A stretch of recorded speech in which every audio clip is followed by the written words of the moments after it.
Salut! Bienvenue pour une nouvelle note de lecture, où là je vais te parler de Michel Houellebecq et son dernier livre, Soumission. Avant-propos, j'ai pas travaillé cette vidéo, je pense que je vais garder en fait le caractère un peu spontané des vidéos que j'avais déjà pas mal fait, parce que déjà d'une part ça m'emmerde un peu de travailler mes vidéos, et je trouve que ça va être, c'est plutôt sympa en fait du coup de réfléchir sur un bouquin comme ça en temps réel sans vraiment l'avoir préparé. Donc c'est un livre qui est assez connu. Il a beaucoup fait parler de lui il y a quoi, 2 ans, 3 ans à peu près quand il est sorti. Parce qu'il a été sorti un peu avant les attentats qu'il y avait eu. Et on trouvait que le timing était un peu... le timing était un peu étrange.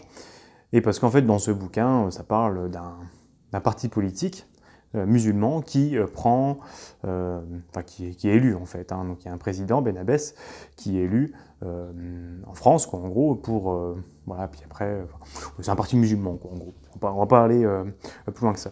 Donc il y a eu un grand tollé, on disait que, je sais pas, c'était une sorte de 1984 bis, où j'irais pas jusque-là quand même, on va peut-être pas trop déconner. J'ai pas compris en fait pourquoi il y a eu autant de tollé médiatique, parce que quand je l'ai lu, je me suis dit, oh, on va voir un petit peu ce que ça donne, puis je sais pas, moi, à la fin du bouquin, j'ai pas eu l'impression que c'était un 1984 bis, quoi. Alors certes, ça parle quand même un peu de politique, pardon, ça parle un petit peu de l'islam. C'est très grossier en plus quand ça parle de l'islam, c'est vraiment une caricature, donc du coup, il n'y a pas à prendre au sérieux tout ce qui est écrit. Tu vois, par exemple, juste au lendemain des élections, tu avais les femmes, elles arrêtaient de porter des robes, elles étaient tout le temps en pantalon pour cacher la forme. Enfin, dès le lendemain de l'élection, enfin, c'est complètement ridicule, quoi. En gros, il n'y a absolument aucune vague, aucune contestation. Bon, même, c'est absolument pas crédible, en fait. Du coup, c'est même pas à prendre au sérieux, donc j'arrive pas à comprendre pourquoi il y a autant de tollé. Au contraire, je trouvais que c'était plutôt... un peu au style de La Carte et le Territoire, c'est un peu le même genre, c'est-à-dire que tu as un personnage qui est un peu central et qui, est un peu à l'image des personnages de Houellebecq. Je pense qu'ils sont tous à peu près pareils, quelqu'un qui bascule un peu je sais pas moi, dans la solitude, dans des réflexions assez profondes sur lui-même, dans l'ennui, un peu la cruauté de l'être humain. On retrouve un petit peu ces choses-là. Je trouve pas que le thème de la politique soit central. Bon, il en parle comme ça, sans plus, quoi, en gros. D'ailleurs, dans le style de Houellebecq, ce qui est très intéressant, et c'est vrai que c'était quelque chose que je n'ai pas spécialement remarqué dans La Carte et le Territoire, c'est que dans sa manière d'écrire, dans la manière de décrire les événements et de décrire son histoire, en fait, il fait juste des descriptions et il n'y a pas de jugement. C'est-à-dire que on ne sait pas quoi en penser. Enfin, c'est-à-dire que lui, il ne met pas du tout ce qu'il pense dans le bouquin, donc c'est-à-dire que tu n'es pas orienté. Tu as juste une description des événements, et après, c'est à toi de faire ton propre jugement de l'histoire. Et j'ai trouvé ça vraiment très très bon, parce que du coup, t'es pas orienté du tout, et c'est pour ça que j'ai pas compris pourquoi il y a un tollé médiatique là-dessus, enfin, parce qu'en fait, du coup, t'es assez libre de penser ce que tu veux de son ouvrage, et puis en plus, franchement, sans déconner, il se passe pas grand-chose, quoi. Donc, au contraire, je me suis dit, tiens, c'est plutôt... En fait, t'as un peu des deux, quoi. En gros, un parti musulman qui prend un petit peu possession d'un pays occidental, on va dire. T'as l'impression que c'est même plutôt bien fait, parce que dans le bouquin, en fait, il dit que Ben Abbès, je sais pas, il veut essayer de rassembler un petit peu tous les pays pour essayer de faire un peu comme un empire ottoman ou un empire romain, mais dans le bon sens. Enfin, du coup, j'ai pas eu l'impression que c'était plus. J'ai pas l'impression que c'était à charge contre l'islam. Alors, je l'ai vraiment mal compris, mais j'ai pas eu l'impression que c'était comme ça. Bon, peu importe. Donc, qu'est-ce qu'on peut dire de ce bouquin? Donc, ça raconte l'histoire, du coup, d'un prof universitaire, voilà, qui a fait une thèse sur Huysmans, c'est un peu la référence sur Huysmans.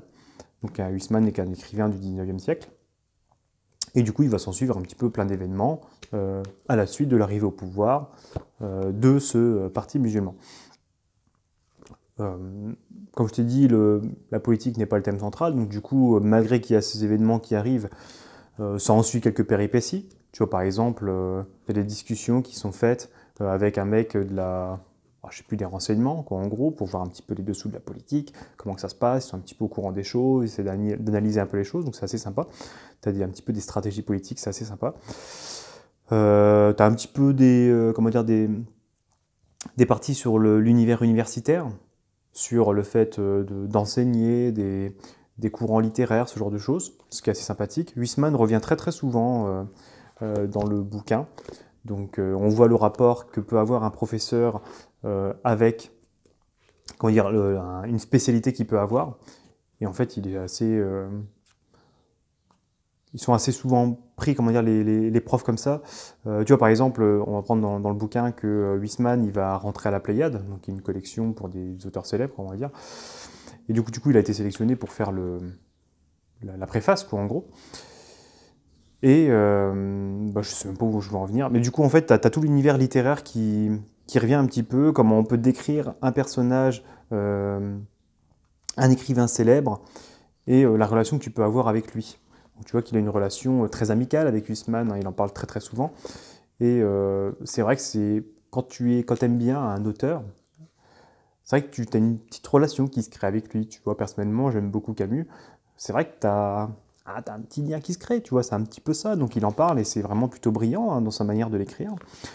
Il y a une petite histoire d'amour aussi entre le personnage principal et une jeune étudiante qui s'appelle Myriam, qui est juive et qui part en Israël parce que, avec l'arrivée au pouvoir d'un parti musulman, je sais pas, ses parents sont pas trop en sécurité, donc du coup elle suit le mouvement.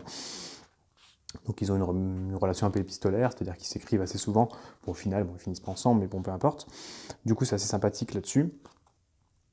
Que dire d'autre? Tu as des petites réflexions, ouais, sur l'éducation, sur un peu la monotonie de l'existence. T'as pas mal de petites choses comme ça. Bon, c'est un Houellebecq, hein, franchement ça se lit super bien. Il m'a vachement moins marqué que La Carte et le Territoire, bizarrement. Mais j'ai beaucoup apprécié quand même cet ouvrage. Je me suis commandé Plateforme, du coup je vais en faire une bientôt, je pense, sur Plateforme. Je ne l'ai pas encore lu, mais ça va pas tarder. Voilà, donc je te le recommande vraiment.